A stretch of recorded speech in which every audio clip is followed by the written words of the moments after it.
cerita lah juga. Jadi dulu itu katanya kampungan itu dulu sering perang santet antara dukun dan kiai. Jadi setiap perangnya itu kayak perang goib gitu, dan itu di waktu habis maghrib, pokoknya maghrib udah itu perang. Nangis tiba-tiba tuh, tapi itu di rumah belakang. Terus habis itu si bapaknya bininya abang gua nanya, kamu ngeliat apa, yang gondrong apa yang botak? Kan kalau anak bayi kan dimandiin pasti nengok ke atas kan. Pas diturunin badannya dia, nangis, dia jerit. Nah itu yang mandiin ibunya bininya abang gua, ya ibunya dia yang orang situ juga. Jadi pas dia nangis, ibunya langsung ngeliat ke atas. Itu jadi ya di kamar mandi tuh ada kaki gelantungan.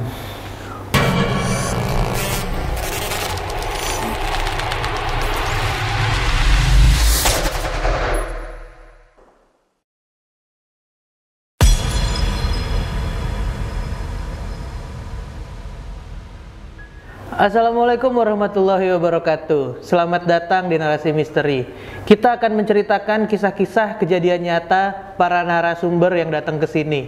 Kali ini gue udah kedatangan seorang narasumber yang punya pengalaman di desa adat daerah Bogor. Nah, langsung aja kita ketemu sama narasumbernya, Bang Zi. Ya. Halo Bang Zi. Halo juga. Nih gue boleh tanya, kegiatan lo sehari-hari apa sih? Kegiatan gue kuliah juga sambil kerja sih, kayak buat usaha gitu gue. Oh, oke. Kalau cerita yang akan lo ceritain ini kisi-kisinya tentang apa nih?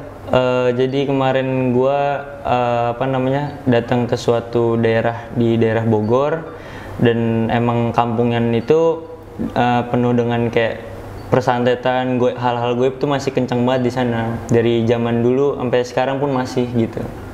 Oke, menarik nih ya. Nah, buat kalian yang mau tahu gimana cerita fullnya, jangan di skip videonya dan tonton sampai habis. Jangan lupa buat kalian follow Instagramnya Narasi Misteri dan juga akun TikToknya Narasi Misteri, karena di sana akan ada konten-konten yang berbeda dari yang ada di YouTube. Buat kalian yang punya cerita misteri atau cerita-cerita yang ada di luar nalar, lo bisa juga cerita di sini. DM ke Narasi Misteri Instagram, atau kalian bisa email ke Narasi Misteri yang ada di deskripsi di bawah. Kalau gitu kita langsung aja ke ceritanya, karena di dunia ini bukan cuma kita yang nempatin.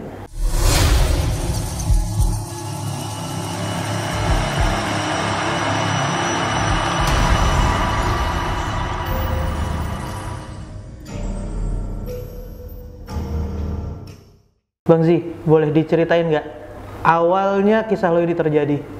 Boleh banget. Jadi kemarin liburan Lebaran kemarin ini, gue sama saudara gue dan beberapa temen gue ke desa ke Bogor itu, daerah Ciamas. Dan itu awalnya nggak tahu kalau misalnya mau ke sana. Terus habis itu dikasih tau lah sama keluarga gue, dia bilang kita mau kesini nih. Ya udah, akhirnya kita datang tuh di hari pertama. Emang pas datang itu kampung tuh kayak suasana kampung bener-bener sepi, sunyi lah pokoknya, hawa-hawanya juga hawa beda.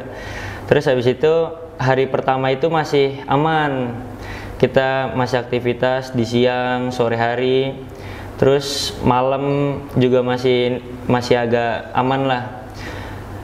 Tapi pas habis maghrib itu, malamnya itu habis maghrib, jadi bude gua tiba-tiba dia kayak minta untuk pulang ke Tangerang, karena emang rumah di Tangerang kan. Dia minta buat pulang karena alasannya ada saudara yang pengen datang ke rumah. Terus habis itu akhirnya dia manggil abang sepupu gua.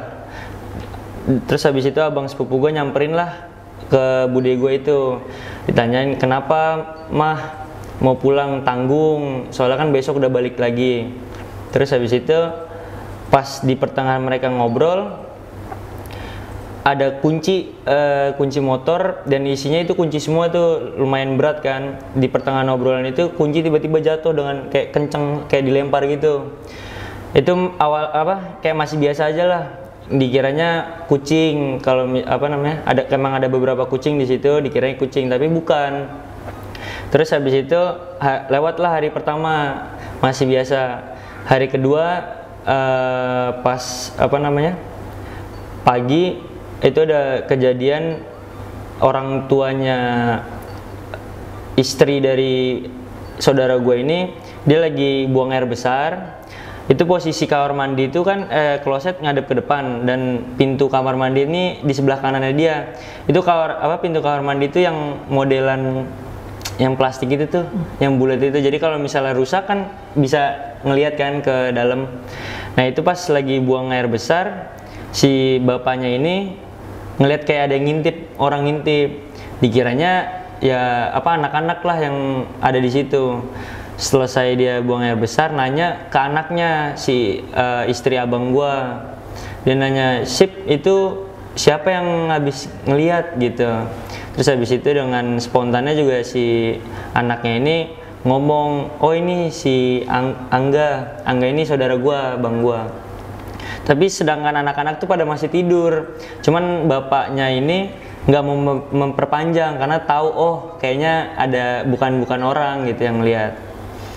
Terus habis itu udahlah, kita akhirnya jalan-jalan kita ke daerah Halimun Salak.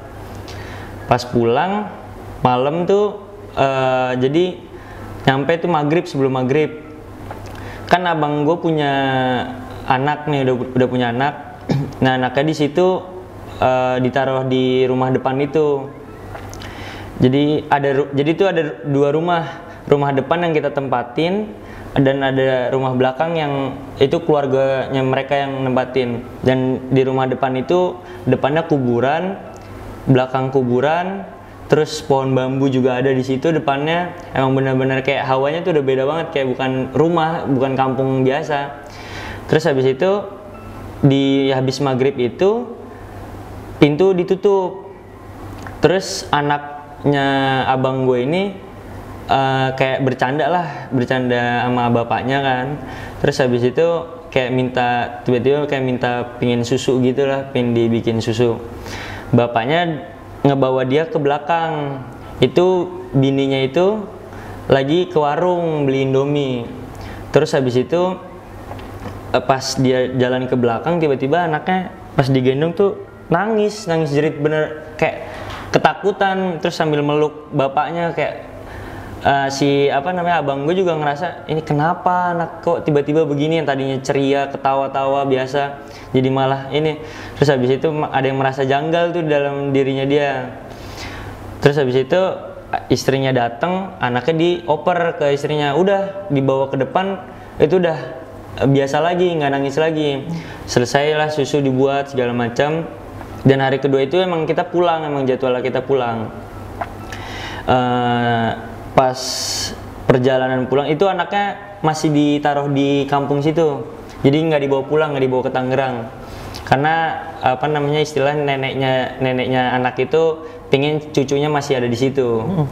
Terus habis itu selama perjalanan abang gue nanya ke bininya, kenapa ya namanya Ahmad, kenapa ya si Ahmad kok tiba-tiba gini, nggak biasanya. Heran lah mereka juga, dia juga heran. Terus akhirnya bininya cerita kalau misalnya ternyata tuh emang ada makhluk di dalam rumah itu. Jadi tuh rumah itu emang nggak pernah ditempatin, terakhir ditempatin tahun lalu, neneknya meninggal udah nggak ditempatin, dan kita datang itu baru ditempatin lagi. Terus habis itu karena tahu cerita itu, akhirnya abang gue minta buat anaknya itu dikembaliin besok. Kan harusnya itu Kamis Jumat, harusnya Jumat itu dia pulang. Cuman karena tahu kejadian itu, abang gue minta anak gue balikin di hari Kamis besok persis lah, pokoknya harus balik karena nggak mau terjadi apa-apa. Akhirnya gue nyampe lah di Tangerang tuh, itu belum tahu apa-apa lah kita, karena nggak ada yang peka kan sama kejadian semuanya. Terus habis itu hari besoknya gue masih di rumah bude gue, masih di rumah saudara gue tuh. Akhirnya bude gue cerita sama kejadian apa yang dialamin pas di rumah itu kenapa dia minta pulang. Ternyata dia kayak ngerasa apa namanya, pusing, badan kayak berat, pokoknya ada yang merasa ada yang diganggu, ditambah lagi kayak kunci yang jatuh sekencang itu. Nah itu cuman dia alasan ke kita ada saudara. Nah habis itu baru itu di situ kayak mulai oh iya ya, kayaknya dengan kejadian ini jadi kayak satu cerita ini kebuka semuanya jadinya. Kita jadi sama-sama ngerasain. Jadi itu posisi rumah tuh masuk tuh ruang tamu, ini kamar depan, kamar belakang yang bude gue digangguin, terus sampingnya langsung kamar mandi sama ruang masak, cuman dapur, cuman rumah sepetak doang. Terus habis itu pas malam itu, jadi kan ini kan balik lagi ke hari pas kita masih di sana. Jadi hari pertama itu setelah bude gue pulang, jadi bude gue itu malam-malam tuh langsung pulang dari Bogor ke Tangerang naik Grab, karena emang udah benar-benar nggak bisa ngelanjutin tuh, kayak ngerasa aneh lah, nggak kuat. Terus habis itu pas malam harusnya tuh kamar itu ditempatin sama adik sepupu gua cewek. Cuman pas dia mau tidur di kamar belakang itu udah ditempatin sama bapaknya bininya abang gua. Jadi dia kayak ngelindungin adik sepupu gue ini biar nggak terjadi apa-apa. Emang katanya di kamar itu kalau misalnya ada perempuan kayak digangguin, emang pasti digangguin, jadi kayak diselamatin gitulah. Terus habis itu pas apa namanya, cerita abang gue pas besoknya tuh sempet ke rumah mertuanya di daerah Ciputat.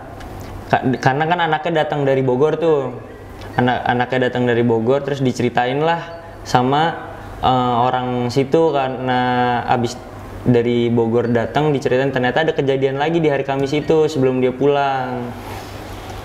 Jadi pas anaknya pagi-pagi tuh sekitar jam berapa ya, jam 6, jam setengah 6-an lah, dia apa namanya, bangun tidur gitu, nangis tiba-tiba tuh, tapi itu di rumah belakang. Terus habis itu si bapaknya bininya abang gua nanya, kamu ngeliat apa, yang gondrong apa yang botak? Wah anjing, kata gua. Di situ pas gua diceritain, teng, bulu apa langsung pada naik semua lah, kata gua. Anjing, ini kenapa begini nanyanya, kenapa nggak ya biasa aja gitu, karena dia kan orang situ tahu. Terus habis itu dipindahin lah ke rumah depan, rumah nenek yang itu. Pas dia mau mandi tuh, ada teteh-teteh emang apa namanya, keluarga juga. Dia masakin air buat si bayi ini, si Ahmad ini. Kan pakai baskom gede kan. Pas dia lagi masak air, udah kelar nih. Pas dia pingin mau kamar mandi, mau jalan, itu makhluk depan persis. Wah anjing, kata gua. Pas wah langsung anak-anak tuh pada ya udah, karena kita ada di pernah ada di tempat itu, jadi kayak ngerasa oh iya anjing, kayak anjing juga lah. Pokoknya ini setan bener-bener kuat banget energinya mereka. Ditampakin lah, dituangin lah ke dalam kamar mandi, kan baknya gitu kan. Mandilah si Ahmad itu di situ. Kan kalau anak bayi kan dimandiin pasti nengok ke atas kan. Pas diturunin badannya dia, nangis, dia jerit. Nah itu yang mandiin ibunya bininya abang gua, ya ibunya dia yang orang situ juga. Jadi pas dia nangis, ibunya langsung ngeliat ke atas. Itu jadi ya di kamar mandi tuh ada kaki gelantungan.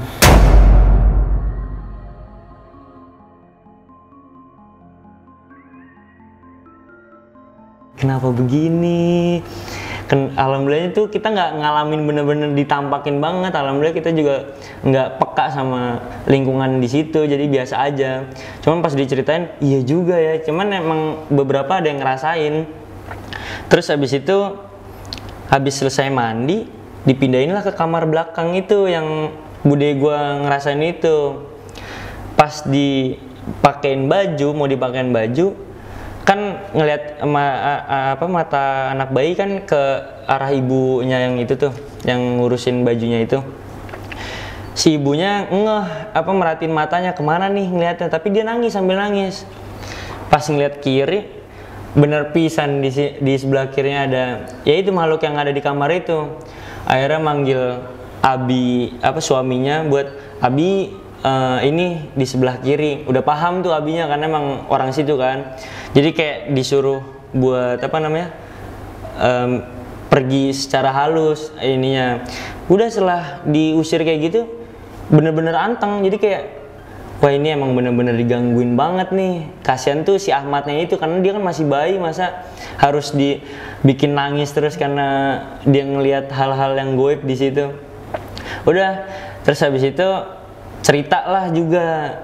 Jadi dulu itu katanya kampungan itu dulu sering perang santet antara dukun dan kiai. Jadi setiap perangnya itu kayak perang goib gitu, dan itu di waktu habis maghrib, pokoknya maghrib udah itu perang. Dan itu juga nggak pakai kayak santet yang antar muka, enggak. Jadi mereka pakai kembang api. Jadi dari ledakan itu santet-santetnya mereka. Terus habis itu dan karena si dukun-dukun ini nggak bisa ngalahin kiai-kiai di situ, jadi kayak mereka nabrakin, kayak ditabrak sengaja kiai biar mati lah, pokoknya intinya gitu. Terus habis itu udahlah, selang udah agak ini. Nah, rumah itu sebelum dibangun, jadi emang ada makhluk itu, terus dibangunlah rumah itu. Jadi sebelum ibunya si bini abang gue ini ada, masih kecil pun itu udah ada di situ emang makhluk itu. Dan itu nggak pernah bisa dikeluarin sama orang-orang pintar pun, nggak bisa. Di ruangan depan doang ada, itu ada tapi udah bisa dikeluarin. Cuman yang itu emang bener-bener kayak ngebangkang banget, jadi kayak susah banget lah. Udah dari zaman dulu sampai zaman sekarang pun masih sama. Terus udah tuh diceritain kalau di situ ternyata sebelumnya pernah perang goib segala macam, karena emang depan rumah itu persis kuburan. Halaman tuh rumah, kita keluar rumah udah kuburan, itu benar-benar kuburan pohon bambu gede banget. Belakang rumah kalau misalnya jalan ke belakang gang kecil gitu, itu kuburan, bener, itu lebih gede lagi kuburannya dibandingkan depan rumah. Dan ada mata air juga di belakang rumah. Jadi pas sore di hari pertama itu, si bininya abang gue ini nawarin buat sama anak-anak, kalian mau berenang gak di mata air? Terus habis itu ada yang jawab mau, ada yang enggak. Terus dia kayak mengimbau, dia bilang, tapi banyak yang ngeliatin. Kita karena emang orang awam kan ya, orang bukan orang situ, ngiranya ya orang-orang sekitar, warga sekitar yang ngeliatin. Pas ditanya lagi, emang yang ngeliatin siapa? Itu jadi kalau misalnya lu berenang di situ, itu mata merah semua di situ ngelilingin. Wah anjing, makanya tuh abang gue langsung ngomong ke bininya, lu ngapain ngajak anak-anak buat berenang di situ? Kayak kalau emang lu udah tahu ada yang ngeliatin, ya siapa tahu kalian penasaran. Dia bilang, aduh anjing, nggak usah dah, nggak lagi kata anak-anak. Udahlah nggak lagi. Makanya abis itu kejadian itu kayak wah ini kampungan ini kayak bener-bener ini banget. Soalnya emang bener-bener malam tuh sepi banget. Dan di hari pertama, kenapa bude gua ngerasain hal itu, karena di hari pertama, karena kita kan yang biasa orang-orang kota kan, ya udah kalau emang rame maghrib dibuka aja gitu kan, udah biasa kan emang rame. Itu nggak ditutup sama sekali. Jadi kayak setan ya udah masuk dengan gampangnya gitu. Ya itu salahnya kita di hari pertama itu. Jadi pas hari keduanya kita udah tahu, tapi tetap aja karena emang di rumah itu emang udah ada penunggunya. Cuman kalau misalnya ditutup, seenggaknya lebih meminim jin-jin itu untuk masuk gitu, kata orang-orang situ. Makanya kayak habis maghrib tuh kampung tuh bener-bener los, sudah kayak sepi. Bahkan sholat maghrib pun rame nih. Habis sholat ya udah nggak kayak salaman, doa pun nggak lama, kayak cuman sekedarnya aja sholat, doa bentar, pulang. Dan sholat isya pun lebih sepi lagi karena emang nggak ada yang berani untuk keluar, karena emang udah tahu, apalagi orang-orang sana yang bener-bener tulen banget lah di situ. Jadi mereka nggak akan mau untuk lama-lama di luar di situ. Makanya juga katanya pemuda-pemuda situ juga lemah banget untuk dalam agama, karena yaitu persantetan itu dari zaman-zamannya sebelum-sebelumnya. Itu gue diceritain, wah kata gue malam mana pas diceritain malam Jumat juga, wah itu scare banget sih, kayak bulu ini merinding semuanya. Terus habis itu udah kurang lebih gitu deh. Gila. Itu benar-benar kayak wow, itu pengalaman parah banget. Dan gue ngalamin itu, jadi pas hari kedua itu kan gue habis dari Halimun Salak tuh kan ya. Gue nyampe maghrib, setelah maghrib itu setelah kejadian anaknya abang gue nangis. Gue nggak lama datang, gue dibikinin mie, gue makan. Berdua kan gue yang telat tuh, temen gue nyuci piring tuh di ini. Jadi kayak kalau kita makan di sini, dapur tempat cuci piring Westafel itu udah kelihatan sama kita sebenarnya. Dan kalau misalnya kita jalan pun itu kelihatan semua ruang belakang. Gue jalan nih nyamperin temen gue sambil nyuci. Pas gue nyamperin itu gue nggak ngelihat siapa-siapa, ada orang di belakangnya temen gue. Pas gue deket bener-bener kayak jarak ya cuman 1 langkah doang, ternyata ada teteh saudara gue juga lah, termasuk saudara gue lagi duduk di kursi kan ada iniannya ya, dia duduk jongkok gitu, pas gue nyamperin, lah teh ada teteh, astagfirullah, kaget teh, bener-bener tadi nggak ngelihat. Gue ngerasa kayak gue rasa dia kayak ditutupin gitu sama ngentah sama siapa, pokoknya gue ngerasa dia tuh ditutupin, karena emang gue pas jalan mau ke dapur pun emang gak ngeliat siapa-siapa. Pas deket baru itu muncul dia. Terus habis itu teman gue malah kayak bercanda, parah lu digitu-gituin kan. Terus habis itu ternyata si temen gue ini juga ternyata nggak sadar kalau misalnya ada orang, padahal jaraknya di sini doang, si teteh ini duduk ini. Makanya kok bisa ya nggak kelihatan, bener sumpah gue nggak ngeliat sama sekali tuh kalau ada orang di belakang gue. Terus habis itu oh ya mungkin kayaknya ngaruh juga sama apa yang diceritain, kayak satu cerita tuh satu kebuka semuanya jadinya, karena emang kita udah ngalamin itu, tapi ketidakpekaan kita pas ada di situ jadi kayak biasa aja gitu. Cuman habis cerita, oh iya ini satu ini hidup jadinya ceritanya. Iya. Jadi yang tadinya lo ngerasain kayak biasa aja, terus diceritain sama nenek lo, ternyata apa yang lo pikir ini mah gini, ternyata itu emang ada artinya tuh ya di masing-masing cerita ya. Makanya kata gue, anjing ini bener-bener scare banget gue. Kenapa gue anak-anak tuh pada bilang kenapa gue mau ya ke kampungan ini lagi gitu anjing. Ini berarti kejadian di Lebaran kemarin 2022 ini. Ini kemarin banget. Gue baru banget ngalamin ini. Daerahnya di Bogor Ciamas sana. Daerah Ciamas, gue kurang tahu tuh kampungnya kampung apa. Nama desanya. Nama desanya kurang tahu. Cuman emang itu di desa banget, dia kayak benar-benar agak ke dalam ya. Ke dalam, masuk ke dalam. Pedalaman ya. Ya soalnya di sana kan masih banyak daerah-daerah yang desa-desa yang ngumpet di dalam ya. Ya itu dia. Itu nggak jauh juga sih dari Halimun Salak tuh, nggak jauh, sekitar sejaman. Oh kaki gunung Halimun Salak ya. Mungkin. Terus waktu lo nyampe di sana, lo nggak ada ngerasa yang aneh dengan kuburan dan pohon bambu yang ada di situ? Udah, gue lebih ke penasaran, karena sebelum berangkat itu temen gue sempat ngomong, dia orang yang kedua kalinya ke situ. Dia bilang kalau misalnya ada kuburan depan rumah, belakang rumah ada kuburan. Jadi gue penasaran, makanya pas di malam itu, di malam hari pertama mau ke hari kedua itu, gue sengaja gue duduk di depan rumah, anak-anak pada tidur, gue sendirian, gue ngerokok, gue minum, ya gue sambil minum juga, denger lagu segala macam. Gue ngeliatin kuburan, pohon bambu, gue penasaran kayak seberapa ininya sih, kayak gimana sih seremnya gitu kan. Tapi emang gue kayak ngeliat pohon bambu itu goyangnya nggak normal, jadi nggak ada angin, nggak ada apa. Dan baru tadi gue saudara gue bilang kalau emang di situ tuh tempat mainnya mereka, kuntilanak kayak gitu. Tapi gue nggak sadar kalau itu ada itu, jadi kayak ya udah biasa aja, kayak nganggap gue itu hal yang biasa.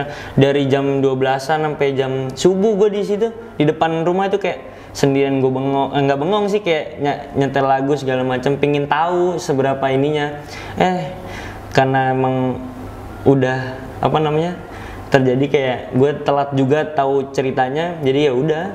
Tapi emang lumayan sih. Padahal emang dari abis maghrib tuh di luar emang udah sepi ya. Emang nggak boleh, nggak boleh ada orang yang berkeluyuran tuh, nggak boleh.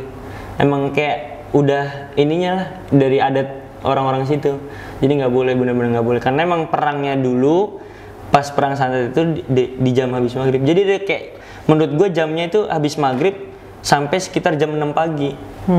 Karena emang kejadian pagi itu pun ya itu sekitar jam 6. Itu yang keluar jin itu kayak keliaran kemana-mana. Itu dia alasan si warga sana kalau udah mulai gelap, udah ketemu maghrib, semua nutup pintu. Pintu semuanya itu wajib banget. Jendela pun juga harus ditutup. Karena jadi biar nggak ada celah aura-aura yang ada di luar itu masuk ke dalam rumah. Karena emang aura di luar itu emang jinnya kemana-mana, kayak sebebas itu mereka untuk berkeliaran. Dan saat lo di sana, lo juga nggak nyadar itu, ya pintu kebuka aja. Iya, gitu. Ternyata malah banyak yang terjadi karena pintu kebuka. Dari situ. Dan di hari keduanya pun masih juga, ternyata emang ada juga makhluk di rumah itu. Karena rumah yang lo tempatin itu rumah yang kosong ya, rumah yang satu ya, yang sebelumnya kosong ya. Sebelumnya kosong. Jadi nggak tahu di rumah yang emang ada isinya ini ditutup, terus nggak ada yang ngasih tahu lo di sana kalau itu harus ditutup. Iya, harus ditutup. Karena emang nggak ada warga, nggak ada orang sana. Isinya kita doang. Makanya kenapa dari dulu tuh neneknya bininya abang gue ini, kalau misalnya ada orang yang datang ke rumahnya rame, seneng banget. Karena dia nggak merasa sepi di situ. Karena dia tahu kan udah ya istilahnya hidup sehari-hari dengan jin kayak gitu kan. Dan kemarin itu juga sebelum kita nyampe sana, orang tua dari bininya abang gue ini udah nyampe duluan di sana, kayak ngebacain duluan biar nggak mau keganggu kita yang datang. Tapi tetap aja kalah karena emang energi jinnya emang kuat banget di sana. Orang nggak pernah bisa dikeluarin sama orang-orang kiai, kayak orang-orang pintar sana lah, nggak ada yang bisa ngeluarin. Sampai sekarang pun masih. Sampai sekarang pun itu masih terjadi itu ya? Masih. Dari dukun-dukun setempat? Iya mungkin masih. Cuman katanya emang sampai sekarang masih kayak itu nggak akan hilang kayaknya. Udah budayanya di sana ya? Mungkin ya.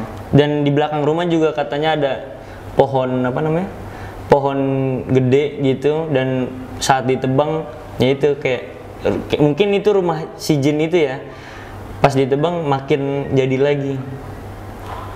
Iya, makin lebih parah lagi. Nah, yang waktu si ibu mertua teman abang lo berarti ya mandiin si anak ya, ibunya kan? Itu kaki yang di atas itu hilangnya gimana tuh? Pas dilihat baru hilang. Jadi emang itu udah agak berapa detik lah itu gelayutan di kamar mandi.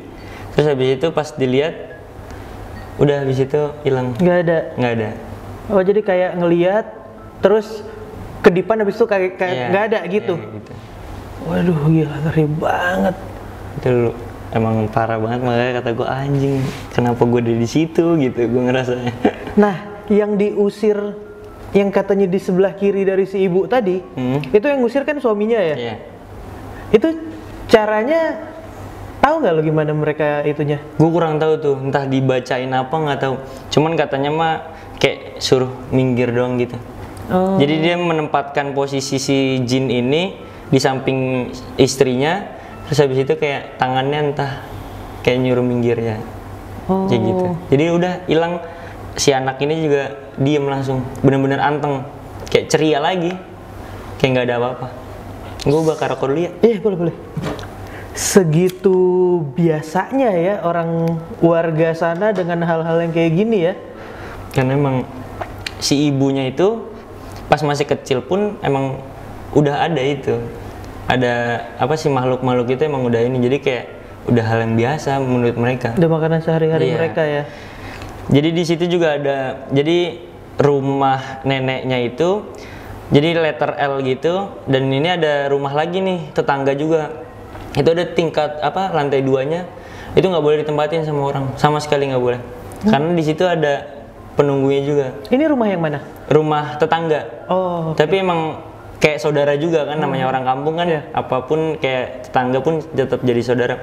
Itu di lantai 2-nya nggak boleh ditempatin sama orang. kosong. Bener-bener kosong.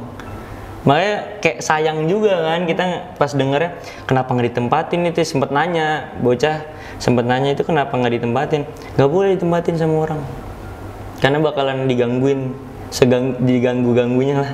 Ibaratnya si yang punya rumah ini udah ngebagi rumahnya biar dia yang hidup di keluarganya yang di bawah, yang aneh-anehnya di atas Iya. dan nggak terganggu. Iya. Oh, sampai segitunya ya. Nggak mau sampai keganggu lah. Ada banyak orang-orang luar nggak yang datang ke sana, entah yang ketemu si dukun atau apa gitu? Ada orang-orang luar yang nyari-nyari gituan di sana? Gue sih nggak tahu ya, kurang tahu, karena emang kayaknya emang nggak ada. Kayak mungkin karena emang setelah cerita yang orang-orang pintar nggak ada yang berhasil buat ngusir itu jin, ya udah jadi kayak los aja. Oh. Jadi kayak dibiarin. Mungkin kayak menang ya si dukunnya itu kalau bisa dibilang daripada kiai-kiai, karena emang mereka kan kayak pingin si kiai ini, dukun-dukun itu pingin kiai-kiai di situ pingin mati gitu. Ya biar nggak ada yang ngelawan Iya. mereka ya. Dan itu juga kan apa namanya pakai kembang api kan, dengan cara santetnya, dengan gue juga baru denger tuh dengan cara pakai apa kembang api. Ini santet macam apa ini? Iya baru denger gue. Tadi pas diceritain tuh kayak gue ini lagi ngulik lagi, apaan anjing pakai kembang api? Ternyata emang jadi ledakannya itu. Nah itu ini santetnya mereka gitu. Oh, dari pengalaman lo ke sana jadinya lo nyari tahu banget tuh ya si tempat yang lo datengin. Iya. Karena relate sama apa yang lo rasain. Apa yang gue rasain. Jadi gue kayak masih penasaran nih. Jadi gue nanya-nanya lagi beberapa hari ini pun kayak kok bisa ya gue ngalamin kayak gini. Tapi dengan ketidakpekaan gue terhadap situasi selama gue di situ tuh kayak anjing ini kayak satu cerita ntar oh iya ini lagi ya itu, jadi kayak satu cerita kebuka semuanya jadinya gitu. Setelah lo balik dari sana, kan lo lebaran di sana, terus lo balik nih, ada yang aneh nggak sama badan lo atau yang lo rasain? Alhamdulillah nggak ada. Alhamdulillah nggak ada ya. Cuman emang di sana tuh badan kayak kerasa capek terus. Selama di situ temen gue pun ngerasain. Jadi kayak kita tidur, gue banyak tidur di situ. Kayak pingin ngapa-ngapain tuh jadi males banget. Oh. Kayak ya udah tidur di tempat, di ruang tamu lah, di depan rumah, di kamar depan, itu kayak pinginnya berbahan ya, terus nggak pingin ngapa-ngapain. Itu yang gue rasain. Cuman kalau untuk habis dari sana ngerasain apa-apa enggak, alhamdulillah enggak. Alhamdulillahnya aman ya sampai balik ke rumah lagi. Iya, aman. Waduh, ini banyak banget nih. Semoga buat teman-teman juga kalau kalian ke daerah yang mungkin kalian nggak tahu ya ini daerah seperti apa, tanya kultur budayanya di sana seperti apa. Harusnya ya. gitu. Cuman karena kita nggak telat aja, secuek itu kita kan memang nggak tahu apa-apa. Niatnya liburan. Iya, niatnya liburan. Iya, liburan ketemu lebaran. keluarga ya kan, pengen happy, malah ditongolin kayak gitu, wah anjing lah. Semoga jadi pembelajaran juga nih buat teman-teman yang datang ke daerah-daerah yang kalian belum pernah datengin, biar tahu tuh apa larangannya, apa pantangannya, biar liburan kalian juga nggak keganggu sama hal-hal yang nggak diinginkan. Nah, buat kalian yang punya cerita pengalaman mistis atau horor yang bisa diceritain di Narasi Misteri, kalian bisa DM ke Instagramnya Narasi Misteri atau email ke Narasi Misteri. Bisa lihat deskripsi yang ada di bawah. Dan jangan lupa buat kalian follow Instagramnya Narasi Misteri dan TikTok Narasi Misteri karena di sana ada konten-konten yang berbeda dari yang ada di YouTube. Bang Zi, lo punya Instagram? Punya. Apa tuh? Agak susah sih. ZIE.DVSN. Nanti di bawah ada tuh Instagramnya Bang Zi. Sama, ini gue punya usaha nih. Apa tuh? Boleh tuh? Cuci sepatu. Namanya Jesus Solution. Domisili di mana tuh tempat? Bekasi. Bekasi. Ya. Mungkin nanti kalau emang ada rezeki lagi buka cabang. Mantap. Amin. Instagram cuci sepatu lo apa? Itu Jesus Solution. Oke. Ada di bawah juga. Nah, buat kalian yang mau cuci sepatu, lo bisa langsung aja DM ke Instagram yang ada di bawah nih. Oke, kalau gitu, thank you ya Bang. Siap. Terima kasih banyak. Oke, sama-sama. Kalau gitu, Narasi Misteri pamit. Karena di dunia ini bukan cuma kita yang nempatin.